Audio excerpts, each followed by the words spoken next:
Hello guys, ito may natapos na naman tayo dito. Isang amplifier, Magnum ang kanyang brand.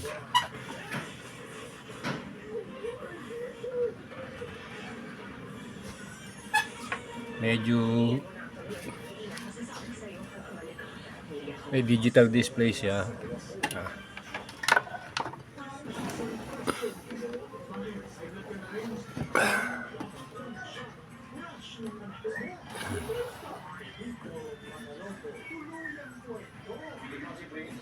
So saksak natin.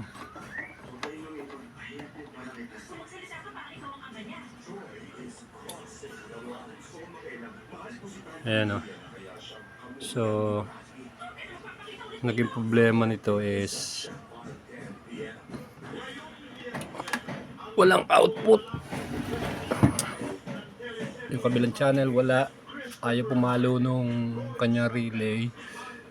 So nirekta ko yung speaker, binaypas ko yung relay. Isang channel walang tunog, yung kabila may tunog, daming hugong, distorted. So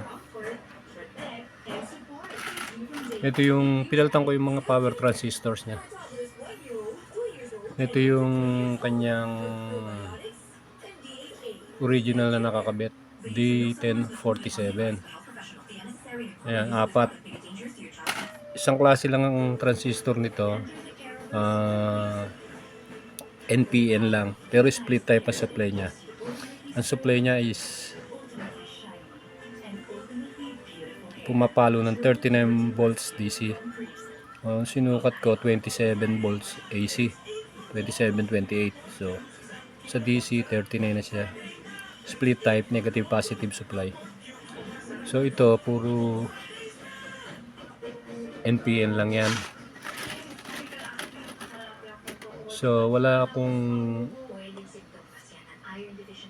pamalit na ganito, walang available dito sa aking inventory. Meron ako C5198, isang piraso na kasi kare-repair ko lang ng Sakura A1941 at C5198 ang power. So ang available ko is C5200. Mas malakas siya sa D1047. Mapa-wattage, payo sa kanyang power, sa voltahe, sa amperahe, mas mataas siya. Mataas ang electrical characteristics nito. So ito ginamit ko. Ayan, kaninang umaga pa ito tumutugtog eh. Ngayon ko lang pinatay nitong binidyohan ko na. So hindi ko na binidyo yung pagpapalit, napaka-common naman kasi noon ang gusto ko lang i-emphasize dito na pwede natin palitan to, yung original na nakakabit niya. Basta ang ipapalit natin is mas mataas ang characteristics. Huwag tayo magpapalit ng mababa, mas mataas kailangan. So itong mga maliliit na transistors, ayan, marami yan eh, 21 pieces yan. Ito 5551 tsaka 5401, 9016, dalawa yata ang piraso yun, isa. So pinalitan ko lahat kasi panay corroded na yung mga paa. Tapos sa bawat channel may nakita ako isa dito, doon sa walang tunog, shorted, at doon sa may tumutunog ay leak. So itong 5 watts na 0.25 pinalitan ko na. Nag-open yung kanyang isang resistor. So ito pinalitan ko rin yan lahat. Mga capacitors naman niya good pa. So good yung talaga lang puro kalawang, nilinis ko. Tapos pinalitan ko rin yung kanyang mga potentiometers. Bali 8 piraso, 4 na stereo, volume, bass and treble at mic volume. So at apat na mono na potentiometer. Ayan. Para sa kanyang echo, balance, tsaka yung bass and treble ng mic, mono lang nakakabit doon. Ang stereo lang doon sa mic ay yung kanyang mic volume, kasi nagsama na sila, naghiwalay na lang doon sa ano na dito sa operational amplifier. So bali guys, ito yung mga pinutang ko, yan dami.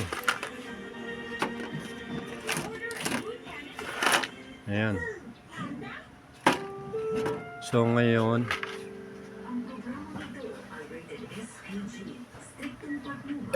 malinis na tunog niya, walang hum. Nilinisan ko din yung mga yung mga RCA jacks niya, kasi tagal na stock to kaya kinalawang siguro. Tapos ito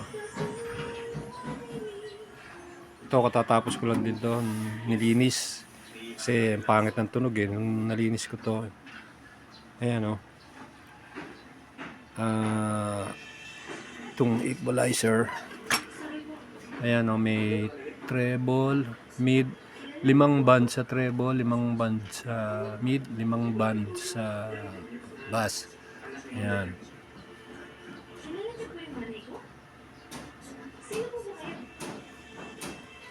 So okay na siya ngayon.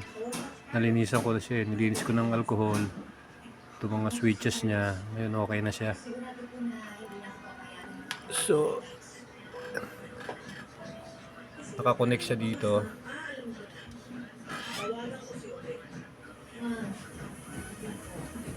Ayan. Patayin ko yung overhead nating ilaw para maganda yung sagap ng FM. May interference kasi. Ayan.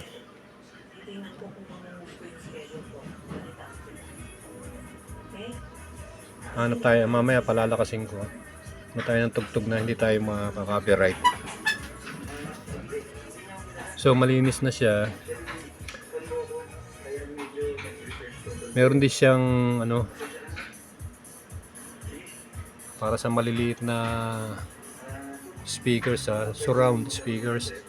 Pero dito rin siya kumukuha ng wala siyang sariling amp na kagaya ng sa 502.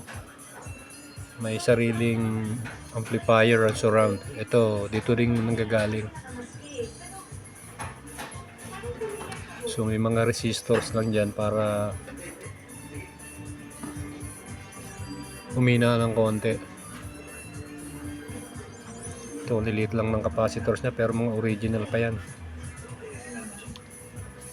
Yung iba nito, yung mga resistors, may mga kalawang na rin So sa kabuuan wala namang ito lang. So pinalitan ko nito. Ayan guys, magpapalit kayo ng kailangan halos, kung wala man kayong pamalit na eksakto, ang replacement na gagamitin nyo yung mas mataas para maiwasan na yung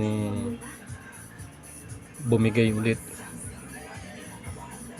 Ito puro kalawang, instead na isa-isahin ko yan at i-troubleshoot, pinalitan ko na lahat yan. Marami naman ako nitong 51 tsaka 5401, kasi pangkaraniwan na to, kaya nag-i-stock ako bumibili na ako sa online. And guys, yun lang ang tip ko sa inyo, kung parati nyo na i-encounter, kaysa yung papunta-punta pa kayo sa tindahan para bumili, mas makakatipid kayo kung bibili kayo sa online. 100 pieces per order. So ang daming amplifier na magagawa nyo sa 100 pieces. Ayun guys, tumutugtog na yan. Tignan mo.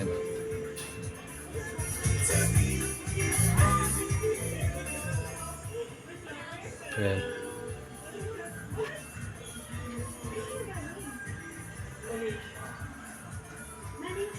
Maganda rin ang response na itong ano nito, equalizer yan, no? MG Audio 15 band graphic equalizer. Kagandahan to, identified na, oh. Treble, mid, bass. Naka-bypass siya, lalagyan natin. Yun, oh. May mga decorative pang mga LED. So ito medyo buo, hindi naman siya pundi, kaya lang parang mahina yung current na pumapasok. Kanina malinaw pa yun eh. Pero okay naman yan, wala namang problema sa tunog. Oops.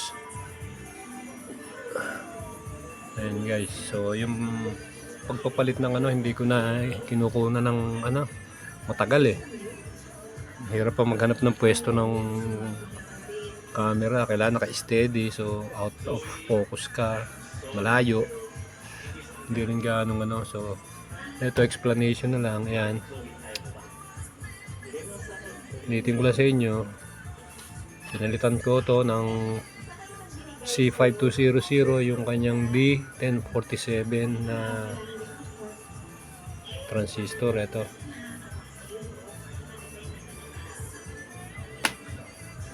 so kung bibili ka, mag-aantay ka sa online ilang araw, kung lalabas ka naman, sobrang mahal.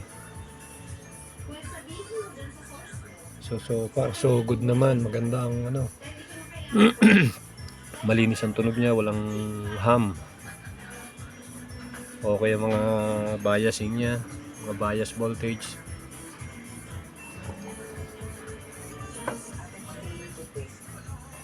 So yun guys, para doon sa mga beginner na gusto magpalit ng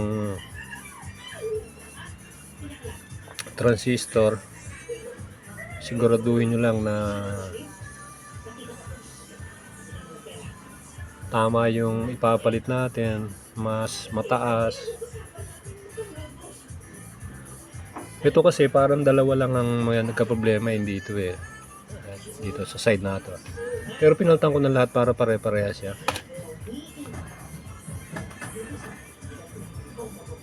Ayun guys, medyo nag-ano, may frequency, parang interference. So, balik ko na yung ilaw guys. Ayan. So guys, sige, antayin natin ang ano, makakuha tayo ng magandang tunog.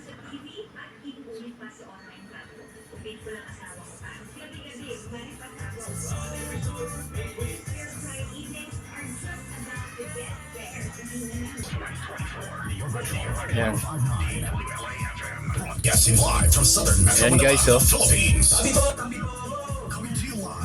www.mixler.com/NeoRetro. You're locked in to NeoRetro 159.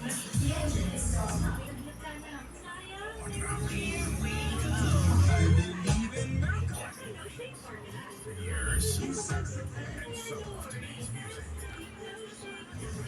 Programmed for your distinctive taste. So guys, hanggang dito na lang, hindi ko na habaan ng ano natin. Yun lang naman, sa mga beginner, kung magpapalit kayo ng transistor, siguraduhin nyo lang na mas mataas ang characteristics na ipapalit nyo para iwas trouble uli sa amplifier. Ay guys.